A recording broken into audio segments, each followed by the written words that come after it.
Et bien du coup, bienvenue à toutes et à tous à cette escale engagée La Belle Vie, donc mobiliser les acteurs d'un territoire, un rôle à jouer pour les lieux de vie collectifs. Le webinaire va durer 1 heure. On va être ensemble aujourd'hui du coup jusqu'à 15 heures. L'idée, c'est vraiment de vous permettre de faire une pause inspirante dans vos quotidiens professionnels qui sont bien remplis, un peu comme une petite parenthèse pour que vous puissiez repartir motivé avec plein d'idées. Donc, comme d'habitude, un petit cadre commun pour que tout le monde passe un bon moment. Donc, je vous invite à brancher vos caméras pour qu'on puisse se voir mutuellement. C'est quand même plus sympa. À garder vos micros plutôt coupés, puisque comme je disais tout à l'heure, vous êtes et allez être assez nombreux et nombreuses, hein, les personnes continuent à arriver. Donc, on va plutôt privilégier les micros coupés pour pas faire d'interférence. Par contre, il ne faut pas hésiter à vous exprimer dans le chat qui est là pour ça. Et donc, comme je vous le disais, il y aura aussi un replay qui sera disponible sur le forum La Belle Vie pour les adhérents du réseau et puis sur demande pour d'éventuelles autres personnes qui seraient intéressées. Donc aujourd'hui, notre programme, nos objectifs, ça va être de vous permettre voilà, de vous donner des clés pour vous permettre de comprendre en fait les intérêts principaux d'un maillage territorial solide. Je vais réexpliquer un peu tout ça, tous ces mots qu'on a choisi d'employer et pourquoi ça va garantir la pérennité de ce que vous mettez en place au niveau de votre projet éco-responsable. On va vous inviter aussi à découvrir peut-être pour certains comment la démarche La Belle Vie, elle impulse et elle soutient cette coopération locale et puis des clés un petit peu plus concrètes pour sensibiliser et pour embarquer vos parties prenantes. Alors, pour cette pause engagée aujourd'hui, on est plusieurs. Donc, côté La Belle Vie, je serai votre animatrice. Aujourd'hui, je suis accompagnée du coup d'Estelle, qui est responsable territoriale, qui sera votre référente chat, et Vincent, donc de notre équipe aussi, qui est chargé de marketing digital, qui sera là plutôt en support technique. Et donc, on a le plaisir d'accueillir avec nous aujourd'hui Pierre Bosch. Pierre, j'espère que je prononce bien ton nom de famille, qui est directeur général de l'association Opal et qui vient nous partager son retour d'expérience donc sur le sujet de la mobilisation d'un territoire autour de leur projet environnemental et social. Et puis, bien sûr, vous tous et toutes, hein, les participants, donc un joli mélange de gestionnaires, coordinateurs et coordinatrices de groupes privés, associatifs, de collectivités publiques, des personnes de direction de structure, des professionnels, voilà, lieu d'accueil donc enfance et petite enfance. Certains font déjà partie du réseau La Belle Vie, d'autres pas encore. Donc voilà, tout le monde est mélangé aujourd'hui et on aime beaucoup proposer ce type de cas pour pouvoir échanger. Et du coup, j'ai une première question pour vous qui va vous être posée sous forme de sondage qui va s'afficher sur votre écran pour savoir si vous connaissez déjà un peu la belle vie ou pas, où vous en êtes voilà, par rapport à la belle vie. Je vous laisse répondre.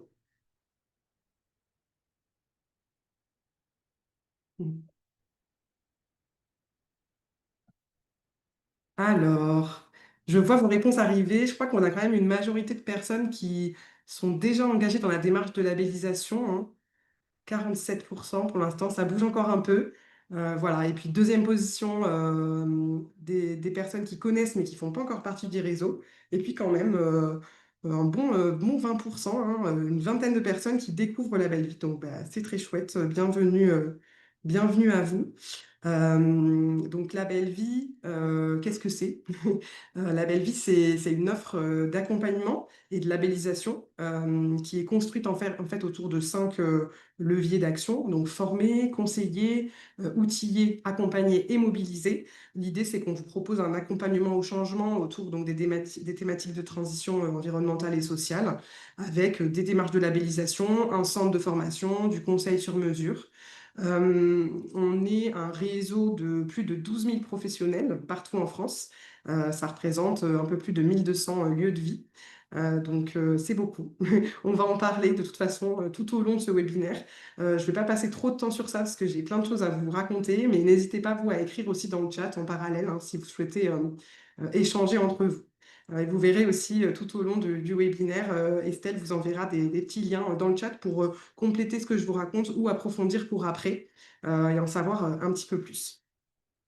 Alors, pour commencer, donc quelques définitions et éléments de contexte. Donc, le nom du webinaire commençait par mobiliser les acteurs d'un territoire. Eh bien, déjà, qu'est-ce que c'est exactement un territoire? De quoi on parle? Un territoire, c'est d'abord, bien sûr, une zone géographique qui est parfois aussi administrative, mais c'est aussi un lieu social, identitaire, culturel, politique. Tous ces aspects, ils sont créés par différents acteurs sur le territoire et toutes les relations et les dynamiques qu'ils vont pouvoir entretenir entre eux. Donc, c'est un écosystème, en fait, qui vit vraiment en fonction des éléments qui le composent.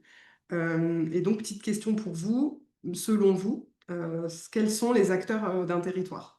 Quand vous avez vu le titre de ce webinaire, à qui vous pensez? Et là, je vous encourage à penser à tous les interlocuteurs que vous pouvez avoir dans votre quotidien professionnel, hein, qui pourraient avoir une influence, un pouvoir de décision ou de contribution sur ce que vous mettez en place dans votre établissement. Voilà, vous pouvez me dire dans le chat.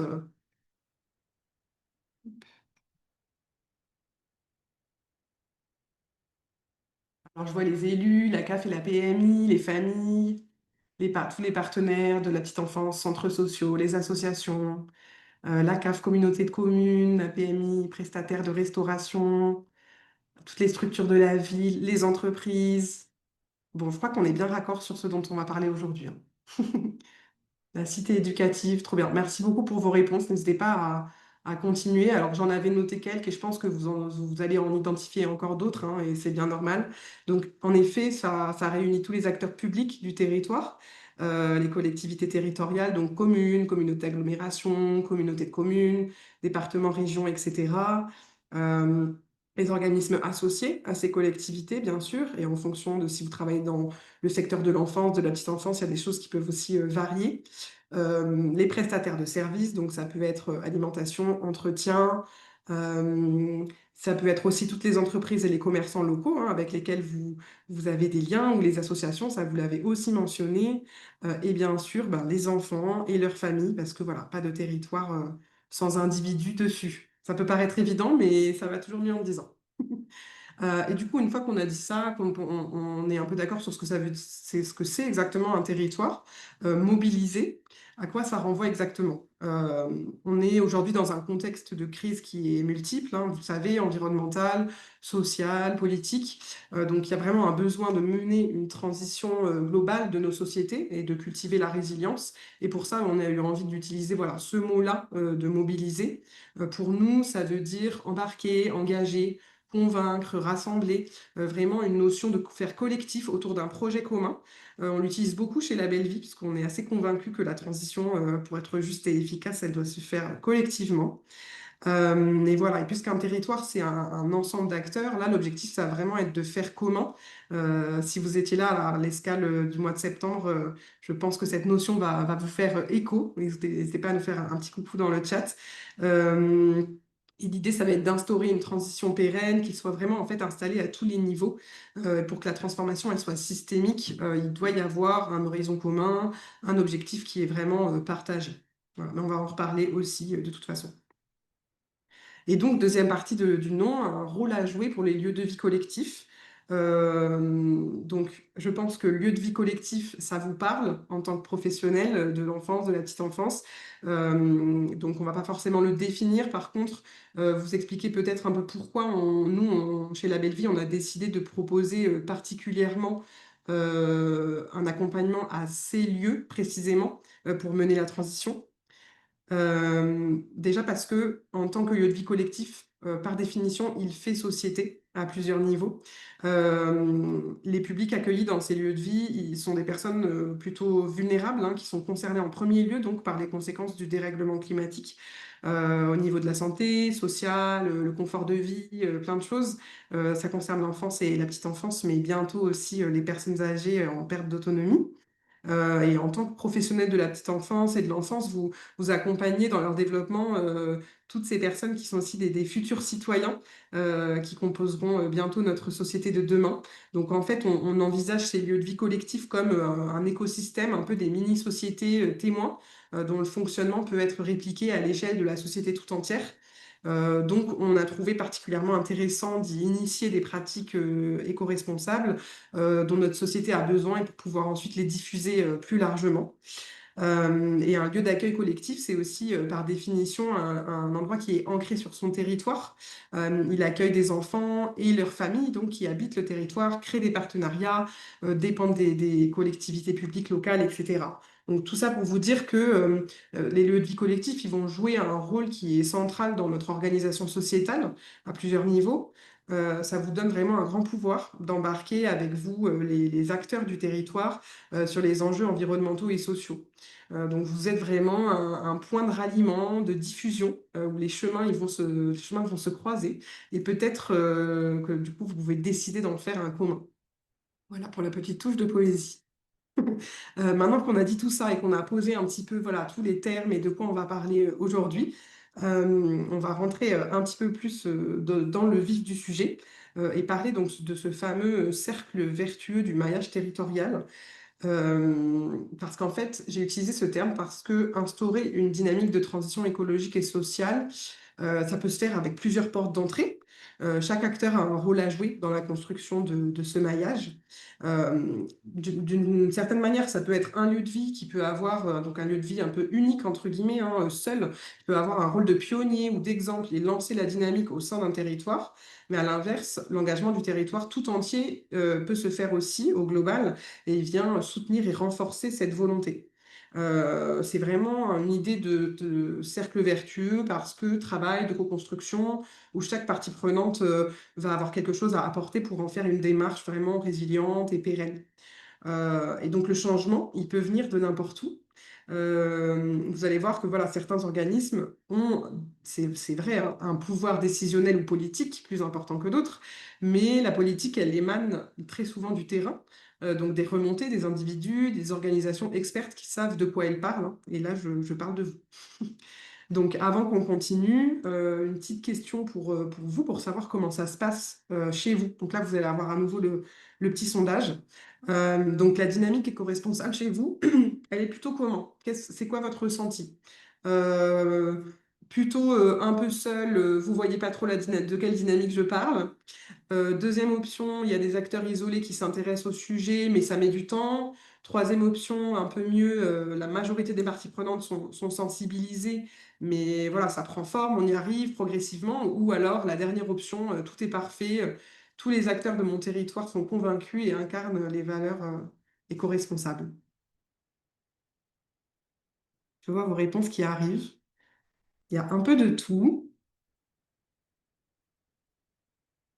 On est surtout sur voilà, les deux réponses du milieu qui sont plus nuancées. Et c'est bien normal.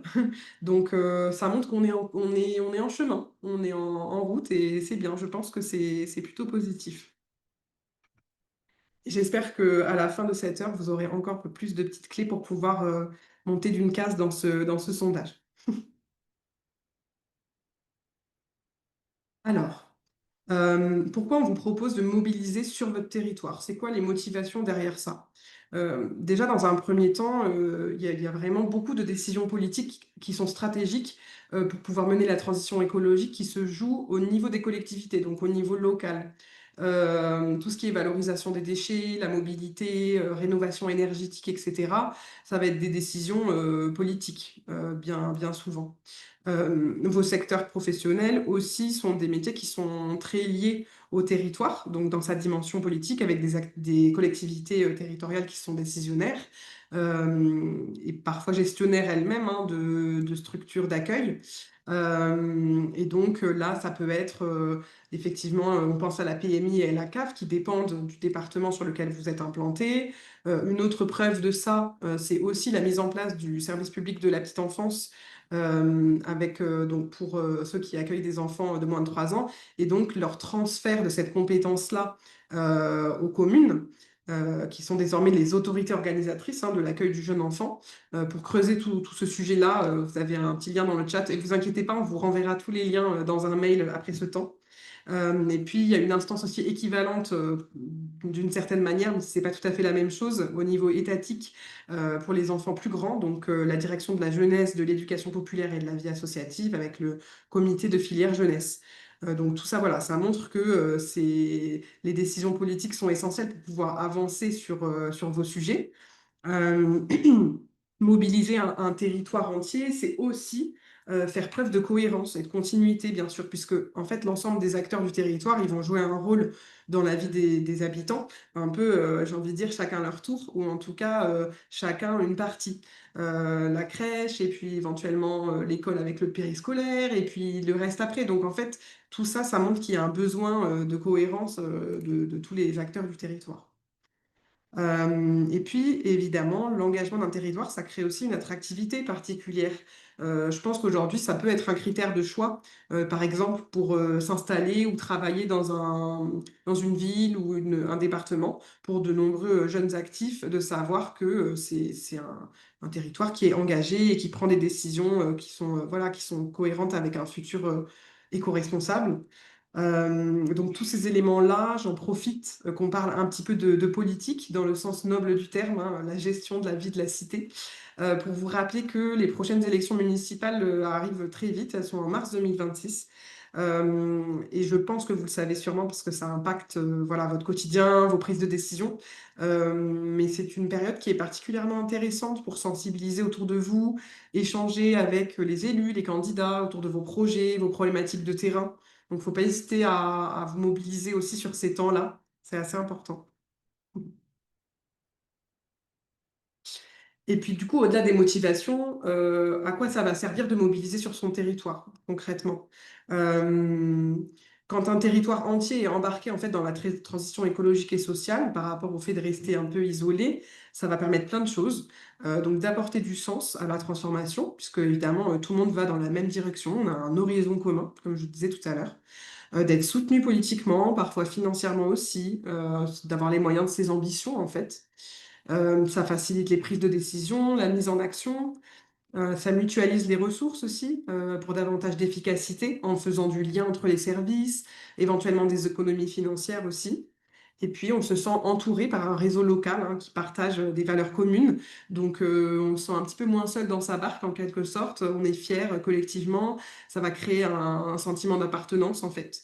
Et puis bien sûr, ça permet aussi d'impacter plus largement parce que plus on est nombreux, plus l'impact il va être significatif.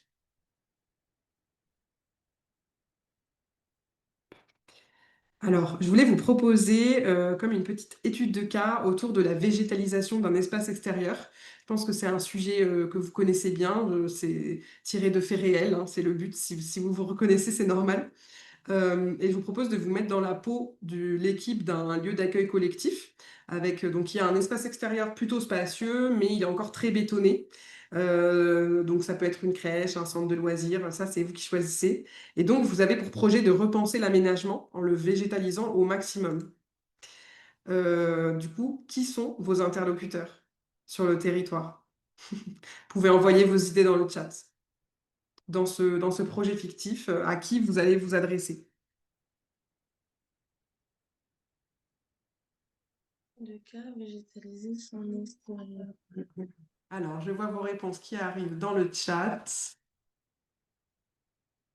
Et vous voyez qu'elles sont toutes très différentes les unes des autres. Donc, ça nous prouve déjà que pour un seul cas, on a beaucoup, beaucoup d'interlocuteurs possibles différents. Ouais. Trop intéressant. Donc, la mairie, les entreprises, la communauté d'agglomération, les services techniques, des espaces verts, effectivement, CPIE, services techniques environnement, la PMI, tout à fait. Alors, je répète pas trop parce qu'il y a des choses qui reviennent évidemment. Les équipes, bien sûr. Les élus, ouais. L'éducation nationale, le gestionnaire, les financeurs, les parents. Tout à fait. Bon, je vois que vous êtes bien projetés. Euh, En effet, hein, il y a vraiment beaucoup de partenaires qui peuvent entrer en ligne de compte pour un projet comme ça. À la fois pour un côté technique, mais aussi tout simplement parfois juste de l'information. Il y a la participation aussi, hein, parce que l'équipe, les familles, c'est important de les embarquer autour d'un projet comme ça. Nous, on a déjà entendu plein d'exemples de familles qui viennent même contribuer, hein, s'il y a des compétences spécifiques. Donc, ce petit exercice, il illustre bien qu'en fait, un projet unique, là, c'est quand même assez précis, ça peut vraiment être à l'origine d'une coopération plus large sur le territoire avec beaucoup, beaucoup de parties prenantes. Euh, Là, c'est assez impressionnant voilà, la diversité de vos réponses. Et j'avais envie de vous donner aussi un outil assez concret qui s'appelle la matrice d'influence des parties prenantes. Et ça permet en fait de cartographier l'ensemble des parties prenantes dans un projet donné. Et donc, les intérêts de cet exercice-là, d'avoir un peu tout à visualiser comme ça sous vos yeux, c'est que ça permet donc de faire l'exercice déjà de bien identifier toutes vos parties prenantes de manière exhaustive, de prendre le temps d'y réfléchir, d'analyser leur niveau d'influence hein, et l'intérêt qu'ils vont avoir pour votre projet et comment ils vont se positionner par rapport à ce projet. Est-ce qu'ils vont être plutôt opposants, critiques, soutiens ou alors le mieux alliés? Et puis ensuite, une fois que vous les avez classifiés, ça permet en fait de s'adresser à elles de la bonne manière pour ensuite pouvoir les sensibiliser et les embarquer au mieux. Donc le remplissage de ce tableau, il va évidemment être différent pour chaque personne connectée aujourd'hui, mais on va y retrouver des acteurs communs hein, dont on parle depuis le début. Et après, c'est à adapter en fait à chacune de vos structures.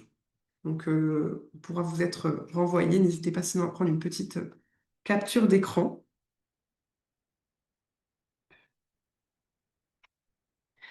Et puis, du coup, une fois qu'on a dit tout ça, comment on peut faire exactement pour mobiliser sur son territoire?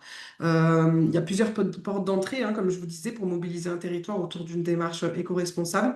Je pense qu'elles sont toutes intéressantes pour des raisons différentes. Elles correspondent à des cas variés, hein, des situations. Donc, c'est aussi, aujourd'hui, on a des professionnels de profils très variés qui sont connectés. Donc, à vous de piocher ce qui va correspondre le mieux à vos situations. Et si vous êtes dans plusieurs situations, c'est intéressant de pouvoir faire tout ensemble, en fait, parce que c'est ça qui va instaurer le cercle vertueux. Donc, on en a plusieurs. Il y a d'abord la première manière de faire de ce lieu de vie un peu, lieu de vie unique, entre guillemets, va rayonner autour de lui à force de son engagement. Ensuite, il y a le fait que ce soit un groupe ou une collectivité qui va embarquer tous les acteurs avec elle.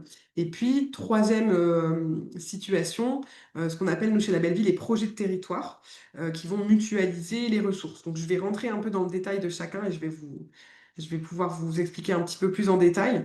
Sur le premier, donc, rayonner, par là, on entend vraiment un lieu de vie qui, à force de partenariat, de sensibilisation, va avoir des répercussions positives sur tout son territoire et qui va en fait embarquer d'autres acteurs avec lui. Donc au sein du réseau de la Belle Vie, on a plein de chouettes exemples de ça. C'est pas la posture la plus facile parce que évidemment, il faut porter le changement et que parfois on se sent un peu seul. Mais c'est vraiment un rôle de pionnier hein, avec des équipes et des personnes qui sont engagées et qui ouvrent la voie. Et c'est possible, quelle que soit la taille de votre structure, quel que soit son statut, public, privé, etc. Je vous donne quelques exemples. Alors, j'avais envie de vous parler de Parents Bougent, qui est en fait un réseau associatif de crèches qui a mis en place un projet à Rennes pour en fait cuisiner dans une des structures, puis livrer ensuite l'ensemble des établissements de leur réseau en vélo cargo. Donc, en fait, c'est vraiment un projet où l'accueil collectif devient un véritable projet social qui est ancré sur le territoire, parce qu'ils ont mis en place plein de partenariats pour y arriver. Euh, donc, notamment avec des producteurs du territoire hein, pour la préparation des repas, avec une scope locale qui s'appelle Tout en vélo pour du coup euh, le transport. Et puis, troisième, il y a aussi évidemment les financements, donc la CAF d'Ille-et-Vilaine, le bonus écologique de l'État. Donc voilà, c'est un projet qui fait appel du coup à une multitude de partenaires et qui, on le voit bien du coup, à force de personnes embarquées dans le projet, et forcément ça rayonne autour d'eux. Et ce projet, il leur a aussi permis de remporter une coccinelle d'or à la dernière édition. Donc on va en reparler un petit peu à la fin de ce webinaire. Ce type de valorisation, ça amplifie hein, encore plus l'impact, puisque bien sûr, ça génère aussi de la communication autour du projet et donc ça essaime un peu les bonnes pratiques. J'avais aussi envie de vous parler d'implication des familles, hein, parce que les familles, c'est vraiment votre première porte d'entrée pour communiquer, sensibiliser. C'est une maille essentielle dans votre maillage territorial. Chez La Belle Vie, c'est même un attendu de notre référentiel pour obtenir le label. C'est une thématique à part entière sur laquelle les établissements engagés dans la démarche travaillent. Et donc, ça peut se faire à travers plein de types d'événements. Là, je vous ai mis trois exemples. Dans cette structure, je crois que vous êtes là en plus. Je vous fais un petit coucou. Dans cette structure, en Alsace, ils avaient créé un sentier pieds nus qui avait été un vrai chantier participatif qui a été fait avec les familles. Donc ça, c'est voilà, il y a un vrai projet créatif et de co-construction avec les familles. Ensuite, le fait, par exemple, d'avoir des bibliothèques participatives, des armoires à troc, à dons, tous ces espaces-là, qu'ils soient temporaires ou permanents, ça permet vraiment de faire vivre le lien aussi avec les familles en montrant votre engagement éco-responsable. Et puis, la crèche des Minimes aussi à La Rochelle avait proposé des ateliers et des stands de sensibilisation. Là, il me semble que c'était sur le zéro déchet, mais ça peut être fait par voilà, sur plein d'autres thématiques pour vraiment sensibiliser les familles. Et puis évidemment, on rayonne de plein d'autres manières en mettant en place des partenariats en tout genre, hein. Tous les liens que vous allez instaurer avec les autres acteurs du territoire, ils constituent votre maillage. C'est vraiment l'ancrage de votre lieu de vie sur le territoire. Donc là, je pense aux lieux culturels comme les ludothèques, les médiathèques, les musées, tout ce qui est espace naturel et parcs. Les autres établissements aussi qui vont accueillir du public, hein, enfance, jeune enfance, mais aussi les maisons de retraite, les EHPAD. Je sais que vous êtes nombreux à aller rendre visite aussi aux personnes âgées. Ça fonctionne avec d'autres types d'intervenants externes. Ça peut être associatif ou pas. Je pense à la médiation animale, le yoga. Tous ces organismes-là. Et puis évidemment, ça, vous l'avez cité au début, les organismes médico-sociaux aussi du territoire, hein, l'IME, le CAMS, etc. Ce sont des partenaires importants. Et puis dans le cadre de votre projet éco-responsable et de réemploi, parfois, vous pouvez être aussi amené à avoir des partenariats avec des ressourceries. Donc ça, ce sont des idées, des suggestions et surtout des choses que j'ai entendues au sein du réseau La Belle Vie. Mais n'hésitez pas à compléter hein, dans le chat et si vous avez des partenariats qui ont été particulièrement utiles dans le cadre de votre projet éco-responsable, n'hésitez pas à les partager dans le chat. Et puis ensuite, mon deuxième point, c'était embarquer. Donc, je le rappelle, embarquer, c'était vraiment au global, au niveau de la collectivité territoriale. Et ça peut être aussi au niveau d'un groupe, hein, bien sûr, privé, associatif. En tout cas, on dit embarquer dans le sens où ça implique une ligne de conduite globale à l'ensemble des structures, en fait, et ce qui va venir soutenir les pratiques et donner les moyens de les mettre en place. Donc c'est le choix que font beaucoup de groupes ou de collectivités qui s'engagent dans la démarche La Belle Vie, hein. Nous, on les encourage vraiment à prendre ce chemin, donc pour toutes les raisons qu'on a citées précédemment en termes d'impact et de cohérence. Plus on est nombreux, plus on est gros, plus on a un poids important, bien sûr, pour prendre des décisions, pour pouvoir influencer sur des politiques qui sont liées à l'environnement ou à la santé, par exemple.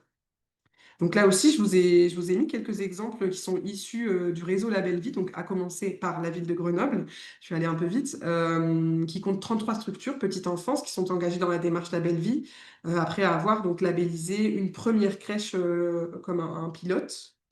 Et il y a aussi des communautés de communes, donc citer par exemple la communauté de communes Balcon du Dauphiné, qui n'est pas très loin de Grenoble.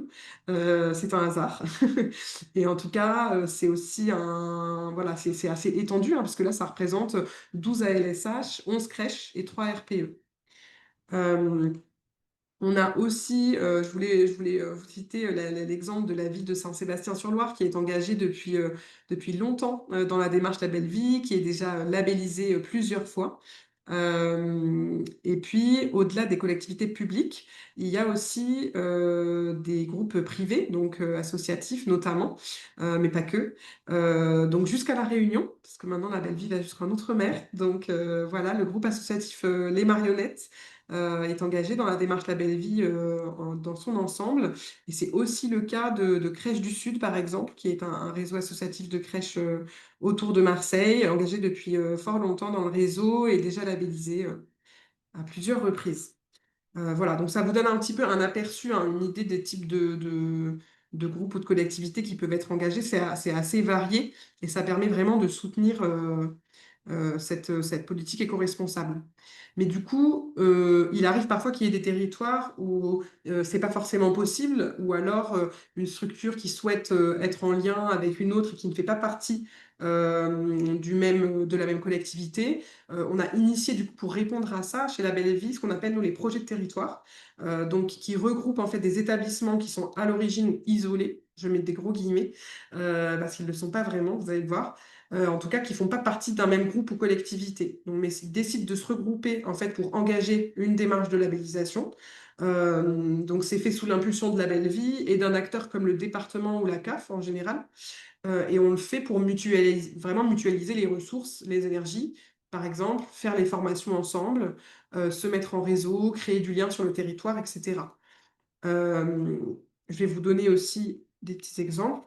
Ça a été le cas, par exemple, du projet Green Deal en partenariat avec le département des Alpes-Maritimes, qui réunit presque 30 structures de gestionnaires très différents. Donc la ville de Nice, Mougins, Biot, il y a aussi des structures privées ou associatives, par exemple. Et puis, deuxième exemple que je voulais vous citer, qui est bien installé aussi au sein du réseau, c'est le projet avec la CAF de l'Ain, donc dans le 01, et qui réunit presque 50 établissements, enfance et petite enfance, donc des ALSH, des crèches, des RPE, et qui sont aussi privés et publics. Voilà, donc là, c'est vraiment deux exemples précis. Il y en a d'autres hein, au sein du réseau Label Vie, y compris qui sont en cours de montage par notre équipe avec voilà, plein de CAF qui sont très investis dans le projet. Donc n'hésitez pas, si vous êtes dans une structure qui est dans cette situation, notamment aussi en milieu rural, hein, je vois le message de Magali dans le chat, il ne faut pas hésiter à faire remonter votre besoin auprès à la fois des institutions, comme la CAF par exemple, et de la belle vie, parce que ça peut aussi émaner de vous. Voilà, votre pouvoir d'agir, il est vraiment très grand en étant sur le terrain. Et puis, j'ai beaucoup parlé, donc je vais pouvoir laisser un petit peu la parole à Pierre pour rendre tout ça encore plus concret. On a le plaisir d'avoir un invité avec nous, donc Pierre, qui est le directeur du groupe Opal. Pierre, est-ce que tu es là? Oui, je te vois. Je suis là, j'écoute attentivement. Super. Eh ben, bienvenue. Merci beaucoup d'avoir accepté notre invitation. Est-ce que je peux te demander dans un premier temps peut-être de te présenter et présenter Opal en quelques mots pour que tout le monde sache un petit peu qui est Opal?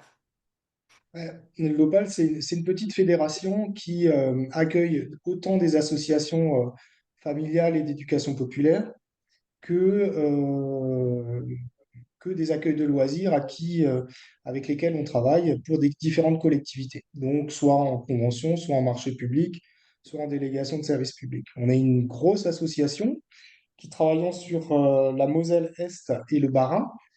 Et voilà, on représente à peu près une quarantaine de structures. Et l'objectif en 2021 a été de d'engager une politique RSE beaucoup plus forte et donc de démarrer le projet La Belle Vie donc, ouais, en 2021 avec une dizaine de structures. En gros, voilà, on est à peu près 300 personnes réparties sur le territoire mosellan et le territoire barinois. Vous m'entendez bien, je pense, non? Merci Pierre. Oui, oui, tout va bien, on t'entend très bien. Merci beaucoup. Et est-ce que tu peux nous en dire un petit peu plus sur euh, de quelle manière vous êtes impliqué en fait l'Opal aujourd'hui sur votre territoire et ancré sur le territoire et avec quels partenaires, comment vous avez fait voilà, pour en arriver à ça? Bien. Et l'idée de départ, c'était de renforcer l'impact RSE des accueils de loisirs. Alors, on va parler essentiellement d'accueils de loisirs, mais je pense que ça peut s'appliquer autant aux RPE qu'aux crèches, hein, et de se structurer par rapport à une pratique qui était déjà préexistante. Les accueils de loisirs, comme les crèches, on a cette culture d'éducation populaire de faire avec le milieu, hein, l'écosystème dont tu parlais tout à l'heure, le vivant qui est autour de nous. Et en fait, on cherchait un partenaire qui puisse structurer la démarche et qui puisse aussi former, parce que en 2021, ben, les pistes en termes de développement éco-responsable étaient quand même, je dirais, assez limitées dans notre environnement proche. Et le réseau La Belle Vie s'est posé comme étant une opportunité. Et du coup, j'ai décidé de proposer au conseil d'administration de l'association à l'époque d'engager une dizaine de structures sur nos fonds propres histoire de voir ce que pouvait donner cette démarche et histoire de voir comment on pouvait concrètement formaliser nos pratiques et les évaluer, en fait. Donc c'est de là qu'est né le projet Label Vie. Aujourd'hui, ces 10 structures qui ont été engagées ont été labellisées en 2024, en 2025, début 2025. Et on a lancé une deuxième cohorte de structures qui accueille donc forcément des enfants de 3 à 11 ans pour une deuxième session de labellisation d'ici 2 à 3 ans en fonction du rythme que chacun arrivera à tenir et à porter. Ok, trop bien. Et du coup, sur votre territoire, comment tu dirais que ça s'incarne, cette mobilisation avec les autres acteurs? Alors, ce qui est très important, je dirais, pour ceux qui sont là et qui n'ont pas vu et qui n'ont pas suivi le webinaire sur le fait de fédérer à l'interne, je pense qu'il faut commencer par l'interne. Il faut vraiment se poser la question de la mobilisation à l'interne, parce que pour pouvoir rayonner, il faut déjà pouvoir, effectivement, tu parlais d'incarnation, il faut déjà pouvoir l'incarner à l'interne. Et moi, je dirais que là, le travail qu'on a fait pour pouvoir préparer ce webinaire, pardon, ça a été de nous réunir la semaine dernière pour pouvoir repérer les leviers. Et un des premiers leviers qui apparaît, c'est le fait d'y croire, tout simplement. Ça paraît bateau, mais pour pouvoir franchir les obstacles et pour pouvoir durer, il y a un vrai travail autour de la source. Moi, ce que j'appelle la source, c'est que vous avez souvent une personne dans l'équipe qui va être à l'origine de la démarche. Et là, c'est celle-ci qui va être le pilier de la démarche, qui va, dans un premier temps, porter. Et cette personne-là, elle a un rôle très important parce que c'est celle qui va être la pierre angulaire du projet, qui va être le garant de la continuité, de l'animation avec les hauts et les bas. Et pour nous, le premier élément, avant de rayonner sur le territoire, c'était déjà d'y croire à l'interne du réseau et à l'interne de chaque équipe, parce que chaque équipe a sa propre dynamique, a sa propre vie, peut avoir ses propres particularités. Nous, on intervient dans des milieux très ruraux, comme en ville, comme dans des quartiers prioritaires de la ville. Donc, on peut pas, quelque part, on ne peut pas, on n'a pas de recette magique ou d'ingrédients qui vont forcément tous s'imbriquer les uns les autres de la même manière. Par contre, ce qu'il y a de commun, c'est qu'il faut qu'il y ait une source au démarrage du projet et que cette source soit convaincue et effectivement, qu'elle porte le projet à l'interne. C'est un repère pour les partenaires donc, qu'on a cités, hein, les collectivités, les familles, en premier lieu les familles, les enfants, hein, et après les acteurs qui sont un peu plus éloignés, les différents prestataires, les partenaires institutionnels, etc. Le plus important, c'est effectivement d'avoir cette source dans un premier temps. Après, ce qu'on a repéré, j'enchaîne, hein, Charlotte, du coup, et n'hésitez pas dans le chat si jamais il y a des interrogations ou des choses. Ce qu'on a repéré aussi, c'est la patience et la persévérance. Parce que le processus de transformation d'un écosystème, c'est très ambitieux. Et l'écosystème, c'est déjà l'écosystème interne d'une équipe d'animation, qu'elle soit de crèche, qu'elle soit dans une MAM, qu'elle soit dans un accueil de loisirs. Et la patience, la persévérance font partie des ingrédients qu'on a repérés comme étant nécessaires. Parce que les sollicitations qu'on va faire à l'externe vont pas toujours faire écho, et parce que l'engagement des tiers n'est pas automatique parce que nous, on y croit. C'est pas parce que nous, on y croit que forcément tout le monde va y croire de la même manière. Donc, on s'est dit, on a constaté au bout de ces 3 années d'expérience sur les 10 sites différents que la patience et la persévérance étaient des éléments clés pour pouvoir installer le projet et puis démarrer le rayonnement dont tu parlais tout à l'heure qui se fait petit à petit à partir d'actions très concrètes et assez simples. Tu as montré la végétalisation d'un accueil ou bien simplement une bibliothèque participative. Très clairement, pour nous, c'était d'être très concret, très fiable pour pouvoir petit à petit être crédible vis-à-vis des interlocuteurs externes. Peut-être aussi pour donner l'envie. Il est clair que au premier rang, bah, c'est l'équipe, au second rang, c'est les enfants, quel que soit leur âge. Ensuite, on épluche l'oignon de l'écosystème, il y a les parents. Puis après, petit à petit, c'est de donner envie aux acteurs locaux, les élus locaux ou bien les associations locales. Et puis après, effectivement, il y a tous nos partenaires institutionnels qui disposent, selon les départements, de financement ou bien de projets auxquels on peut participer. Donc, c'est vraiment, cette source, elle doit s'étendre petit à petit en étant patient et persévérant et en travaillant sur des éléments très concrets qu'on peut mettre et qu'on peut opposer finalement à ceux qui vivent avec nous le projet de transformation. Je vais citer un exemple. Je pense qu'il vaut mieux travailler aujourd'hui sur l'économie d'eau, l'économie d'énergie, etc., avec les élus notamment, parce que c'est ce qui va parler dans un premier temps aux élus locaux, plutôt que de parler d'une culture managériale qui engage les uns et les autres, qui vont peut-être avoir moins de résultats et qui vont peut-être paraître dérisoires aux yeux d'un acteur et d'un partenaire comme les élus ou la CAF, etc. Quand on va parler d'économie d'énergie, on peut créer une porte d'entrée, par exemple, pour laquelle l'écoute sera plus sensible. Oui, c'est ça, ça ne veut pas dire qu'on ne va pas adresser le reste, mais par contre, Non, ça c'est crée ça. un premier pas, en fait. Mm. L'idée, c'est d'arriver à trouver des partenaires qui ont soit des valeurs communes, soit des ambitions partagées pour faire un peu boule de neige sur le territoire local, ou bien d'arriver à trouver des éléments dont on sait que notre interlocuteur va être sensible, pour lequel on sait que notre interlocuteur va être sensible. Si, si on est en milieu rural, concrètement, on a quand même la culture d'aller à l'extérieur, d'aller au dehors. Donc, peut-être que c'est pas forcément l'axe sur lequel on va être nécessairement le plus entendu et le plus pris au sérieux. Par contre, si on est sur des petites collectivités où on va être dans des logiques qui ont peu de moyens et où la consommation énergétique est un enjeu, là, peut-être que installer une démarche et la présenter en disant, voilà, on va viser à faire des économies d'énergie, et c'est la démarche de labellisation Label Vie qui est structurante, etc., peut-être qu'on peut embarquer davantage. Vous voyez l'idée?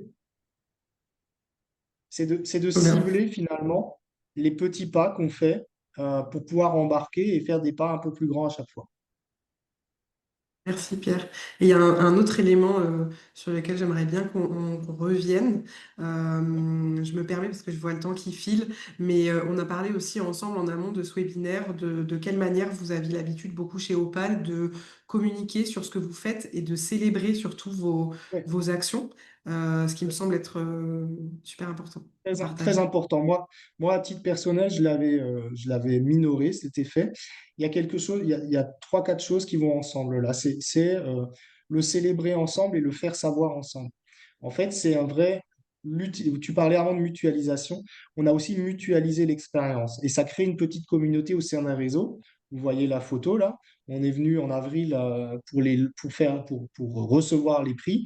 Mais après, on l'a refêté lors d'une assemblée générale où on a invité tous les salariés. On était combien? On devait être presque 500 avec les élus, avec la CAF, la PMI, etc., qu'on a invités. Alors, certains ne vieillissent pas toujours, il ne faut pas rêver, mais ceux qui sont là ont pris l'énergie positive du résultat de cette démarche. Et je pense que effectivement, c'est pareil, c'est enfoncer des portes ouvertes, mais communiquer et faire savoir, c'est très important. Oser solliciter aussi, oser solliciter les parties prenantes. Au pire des cas, on a une porte qui se ferme, au mieux, il y a une porte qui s'ouvre un peu plus. Et enfin, c'est célébrer.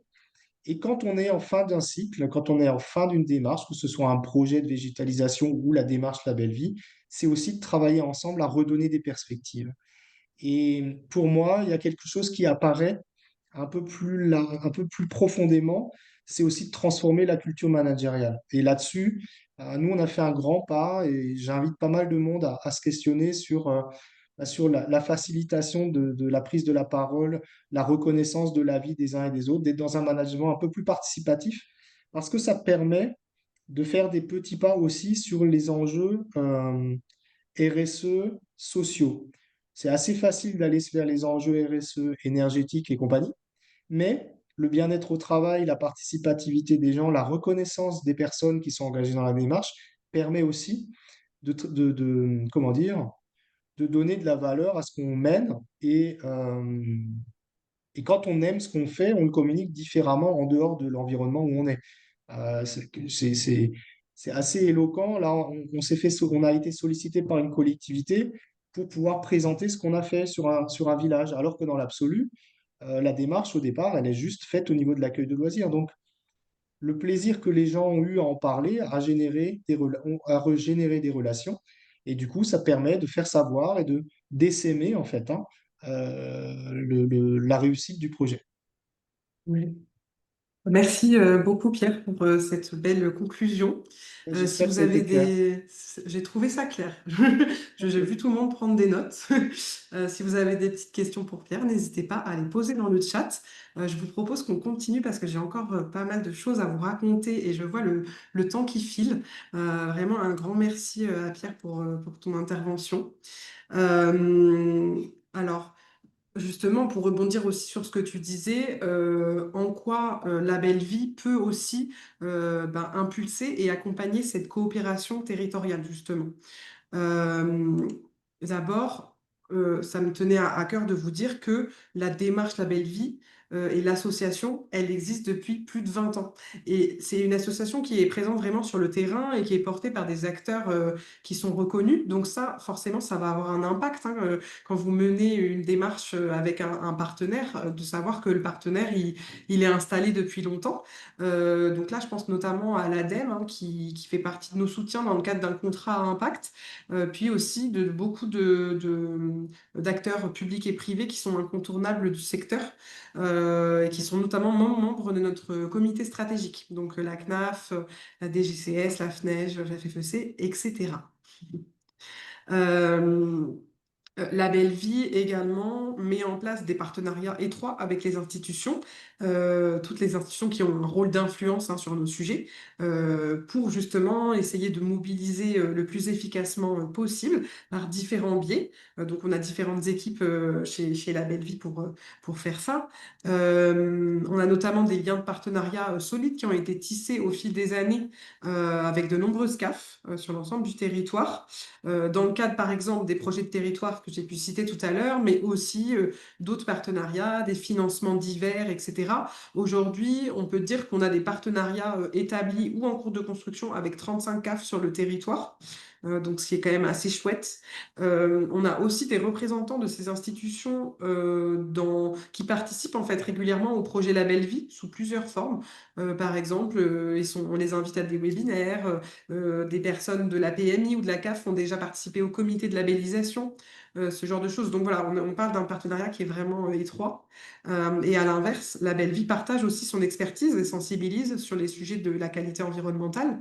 Je pense notamment aux interventions de Claire Grelot, qui est la présidente de la Belle Vie, qu'elle a pu faire dans le cadre du parcours de formation des cadres de la CAF au sujet de la qualité d'accueil des jeunes enfants. Donc, elle a pu intervenir donc à l'École nationale supérieure de la sécurité sociale à plusieurs reprises pour parler de santé environnementale et de qualité d'accueil. Donc on voit hein, que les choses bougent grâce à tous ces échanges. La CNAF a notamment publié il y a environ un mois une boîte à outils transition écologique super intéressante avec des diagnostics, des fiches outils par thématique, des guides sur les financements, etc. Estelle va vous mettre le lien dans le chat, donc n'hésitez pas à aller creuser ça après ce webinaire si ça peut vous être utile. Et puis, eh ben, ça, on en a un petit peu parlé. La Belle Vie, c'est aussi du coup une communauté hein, de 12 000 professionnels qui sont engagés, répartis sur tout le territoire, qui mettent en place des pratiques innovantes et donc sur qui vous pouvez vous reposer mutuellement pour vous inspirer, mais aussi pour garantir le bon fonctionnement, l'efficacité en fait de certains changements de pratiques que vous mettez en place.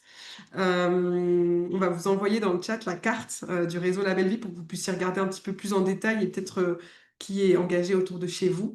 La démarche La Belle Vie et le réseau, c'est aussi un cadre en fait et des outils qui vous permettent de coopérer et de mobiliser. Là, je vous ai mis sur la présentation deux exemples, les temps d'échange en visio très réguliers. Donc aujourd'hui, on n'a pas beaucoup de temps pour se parler, mais c'est un format un peu spécifique. Il y a aussi beaucoup d'espace au sein du réseau où c'est des échanges de pratiques, hein, où c'est vous qui parlez et pas moi. Et puis plein d'autres événements. Et on a aussi un forum en ligne, donc vous pouvez voir un aperçu qui vous permet voilà, d'échanger entre professionnels sur vos pratiques. Et puis la belle vie, c'est aussi évidemment des données concrètes pour sensibiliser, convaincre et avancer dans votre démarche avec vraiment des chiffres. Donc le fait de produire comme ça des statistiques sur votre impact environnemental et social qui sont issues de vos pratiques de terrain, ça va permettre en fait de sensibiliser plus concrètement voilà, vos partenaires autour de vous. Et sachez que c'est une pratique qu'on s'applique aussi à nous-mêmes en interne, puisque on contrôle que les structures qu'on accompagne atteignent bien les objectifs qu'elles se sont fixés ou qu'on s'est fixés ensemble. Et on est contrôlé par un cabinet d'audit spécialisé aussi dans la mesure d'impact social qui s'appelle Goodwill. Donc voilà, on essaie de boucler cette boucle vertueuse. Et puis, quelques clés pour terminer sur du concret, sur le comment on peut faire pour rayonner et valoriser au mieux ces pratiques éco-responsables. Déjà, vous dire pour commencer que chez La Belle Vie, l'essaimage des pratiques écologiques, ça fait vraiment partie de la démarche, de notre ADN en fait, puisque ça fait partie des critères du référentiel. Euh, Notamment pour le renouveler, parce qu'on considère que une première étape est déjà de transformer ces pratiques, c'est déjà un gros changement souvent. Et donc la deuxième étape ensuite, pour conserver et renouveler son label, il faut essaimer autour de soi. Voilà. Et on sait aussi que c'est une condition de succès de la transformation. C'est parce que vous allez essaimer autour de vous et donc sécuriser ce changement éco-responsable au plus large que eh ben, il va s'ancrer sur le long terme. Et puis du coup, rayonner autour de soi, c'est d'abord effectivement communiquer, hein, Pierre l'a dit aussi tout à l'heure, donc communiquer régulièrement sur ses engagements et auprès de tous les acteurs. Évidemment, être dans l'action, c'est la priorité, mais il est aussi capital de communiquer sur ce que vous faites, donc soit en tant que lieu de vie engagé au sein du réseau, bien sûr, mais pour celles et ceux qui sont connectés aujourd'hui, qui font pas encore partie du réseau La Belle Vie, il s'agit évidemment de communiquer au global sur vos engagements, les mettre en lumière. Et il y a plein de manières de le faire après ce temps. Alors, hop, je voulais vous parler d'abord effectivement d'événements, hein, parce que, par exemple, pour annoncer le lancement de la démarche de labellisation ou célébrer l'obtention d'un label, c'est un format qui, voilà, qui est très événementiel, qui fonctionne bien, qui crée quelque chose de particulier. Et puis après, il y a de la communication un petit peu plus classique au quotidien, on va dire, mais qui est également très importante. Donc, sur votre site internet, j'ai mis quelques exemples, je pense que certaines sont connectées aujourd'hui, vous allez vous reconnaître. Donc, avec une page dédiée, un article, exprimer le fait que vous avez des engagements éco-responsables. La même chose sur vos réseaux sociaux, hein, en parlant de ce que vous mettez en place comme pratique éco-responsable. Et puis, de l'affichage, disons, plus classique dans la structure, mais aussi très important. C'est aussi là que passent toutes les familles, hein, donc discuter avec les parents, etc. Et puis, on a parlé tout à l'heure rapidement de trophées éco-responsables. En fait, ces trophées-là, ils permettent vraiment de mettre en lumière vos pratiques auprès de toutes les parties prenantes. Ça prouve que c'est possible, ça valorise votre engagement. Et donc, je vous ai mis en exemple évidemment les coccinelles d'or qu'on a créées il y a quelques années maintenant en partenariat avec les pros de la petite enfance. Mais il y a aussi d'autres prix hein, qui sont bien, d'ailleurs bien ancrés sur le territoire qui sont plus larges, qui concernent pas que la petite enfance ou même l'enfance. Je vous ai mis l'exemple des prix de l'innovation territoriale hein, au Salon des maires et des collectivités locales. Et puis dernièrement, il y a aussi eu, donc ça c'est un petit peu ciblé sur l'Île-de-France, hein, les trophées des communes Île-de-France, parce qu'on avait eu le plaisir d'avoir donc la ville de Trappes au sein du réseau qui a été lauréate de ces trophées. Donc voilà, faut pas hésiter à creuser cette option-là de votre côté hein, en tant que lieu de vie engagé, vous êtes très légitime à postuler toutes ces choses-là. Alors, écoutez, nous arrivons doucement au terme de cette escale engagée. J'ai encore quelques éléments à vous partager pour pouvoir aller un peu plus loin à la suite de ce temps. Donc, chez La Belle Vie, on propose une formation sur le fait d'intégrer les familles dans votre projet éco-responsable. Et puis, donc, au-delà de cette formation-là, on a aussi bien sûr tout un catalogue de formations en matière notamment d'alimentation, d'entretien, de bâtiments beaucoup de thématiques où en fait on va vous accompagner aussi à collaborer et à créer du lien sur le territoire sous le prisme de la thématique du jour. Donc voilà. On vous met le lien dans le chat pour en savoir plus sur la formation, sur le lien avec les familles. Et de toute façon, on est dispo ensuite par mail pour répondre à toutes vos questions. Euh, Pour les adhérents La Belle Vie, eh bien, évidemment, rendez-vous sur le forum qui est tout neuf, comme vous le savez peut-être, et puis sur votre kit démarche. Donc, vous allez retrouver là tous vos outils de communication, vos espaces d'échange et de mobilisation. Et si vous n'êtes pas encore trop familière de la démarche La Belle Vie et que ça vous intéresse, on propose des visios qui sont vraiment dédiés pour présenter en détail notre accompagnement, le label, les financements, etc. Chose sur lequel je suis passée assez vite aujourd'hui.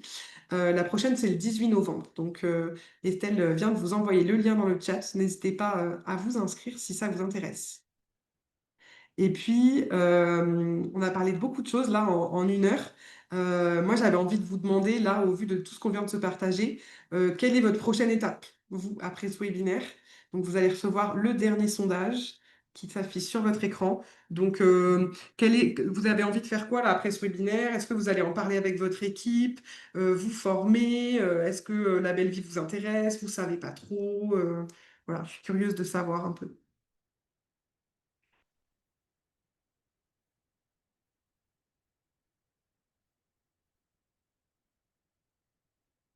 Je vois vos réponses qui arrivent petit à petit.